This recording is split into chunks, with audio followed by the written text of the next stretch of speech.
Honestly, guys, I'm gonna tell you the truth. The hardest thing about bicycle racing, especially for time trialing, is to not do any last minute catch up training sessions.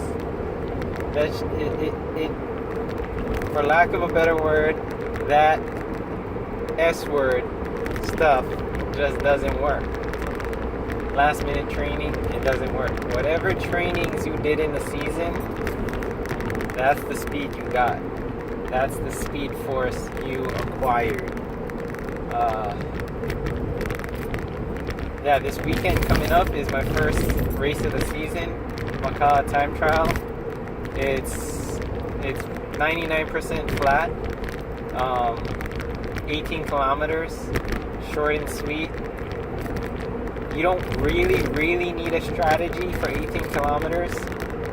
You can make a lot of mistakes and still do really well because it's short. You don't have to absolutely conserve your energy at any one point. But my history on it was I did overtake 3 people the last time I did it 2 or 3 years ago, and my strategy was to go 80% effort on the first half and then 90% effort on the two-thirds of the way. And then once I got over that last Makua Cave hill climb, that's when you hit the straightaway and like the 500 meter mark. That's where you can, or not really 500 meter, more like half mile mark.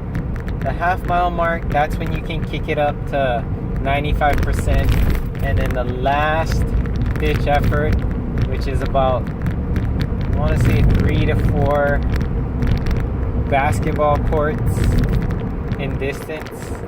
I want to say that's 500 meter. I'm not exactly sure the exact distance, but it's kind of like half a city block, maybe shorter. But anyways, you can kind of gauge your sprint in seconds. If you can sprint for 30 seconds, that's what you want to use your 100% effort on towards the end. Yes, you want to have a negative split, which is why I subscribe to going 80% effort for the first half and then 90% effort for the 2/3 mark, and then after that you wanna go through the finish line with no more matches left. But you don't want to hit the halfway mark with no matches left, which is why I overtook a few people a few years ago in the Macau time trial. Even though they were lighter than me, even though they had lighter bikes than me, even though technically they're supposed to be more aerodynamic than me because they were skinnier than me, I stayed aero on my TT bike for as long as I could. Being aero and time trialing is a statistics game. How long can you stay aero and produce the most amount of power in that aero uncomfortable narrow position? Every time you look back, you lose a second. You catch the wind. Your head catches the wind. Every time you bring your upper torso up to breathe or grab your water bottle, you lose a second. I try to ride on the paint line as much as I can because there's less rolling resistance on the paint line, unless it's a rained out race day. Then you don't want to ride on the paint line because it's too slippery and you're more apt to crash. How often do you have to put your head down looking towards the ground? also makes you lose seconds versus having the tail of your TT helmet tucked and nicely conform to your upper back. So those are all factors. Wearing gloves or not is a factor. Wearing shoe covers or not is a factor. Having a disc wheel in the back is a factor. I don't have disc wheels. I have SRAM S60s, which is 60 millimeters deep, right? But I have SRAM S60s in the rear and front, and I use those mainly for race day. So they're always fresh, they're always feeling good. And your tire choice. If you're racing on a non-closed road, which has a lot of glass and potholes and uneven surfaces, maybe not go with the lightest tire. Maybe go with a beefier tire. Maybe go with a tire that contains Kevlar compound. Those are all factors. Your tire pressure, that's a factor too. Because it's a short and sweet time trial, I'm not caring about comfort. So I'm going to pump up my tires, both of them, to 120 psi. The maximum I would ever ride on the road with, 120. I use Specialized Armadillo Elites for racing as well as training, but I change the PSI to vary my ride length and comfort over what amount of distance that I'm doing. So that is a huge factor. If you're getting into time trialing, those are all things to consider.